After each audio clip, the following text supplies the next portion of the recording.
אז אני כל הזמן רואה בחדשות איך אנחנו כל כך נדהמים ומופתעים שמרכזי הסיוע בעולם מכחישים את מקרי האונס שעברו פה אנשים ב7 באוקטובר, ואיך זה יכול להיות. אני דווקא בכלל לא מופתעת. לפני 13 שנה רציתי מאוד להתנדב במרכז סיוע במחלקה החינוכית לנפגעות תקיפה מינית בירושלים. פניתי וביקשתי לעבור רעיון. אחרי הרעיון אמרו לי שאני לא מתאימה על רקע תרבותי, שזה בעצם במילים אחרות אין כניסה לערבים וחרדים.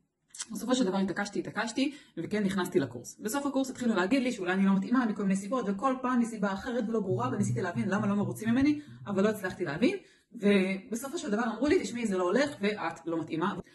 אז באותה תקופה הייתי נורא תמימה ולא הבנתי שזה עניין מאוד מאוד פוליטי, ושארגון הסיוע הוא ארגון מאוד שמאלני, עם אג'נדה פוליטית מאוד מאוד מובהקת, ואישה חרדית לא בדיוק משתלבת בתוך האג'נדה הזאת.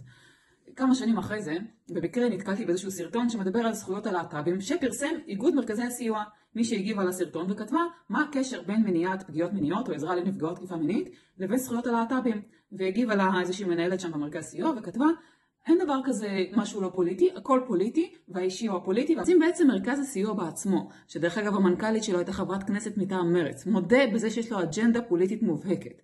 למה אנחנו מתפלאים שגם מרכזי הסיוע בעולם יש להם אג'נדה פוליטית מובהקת?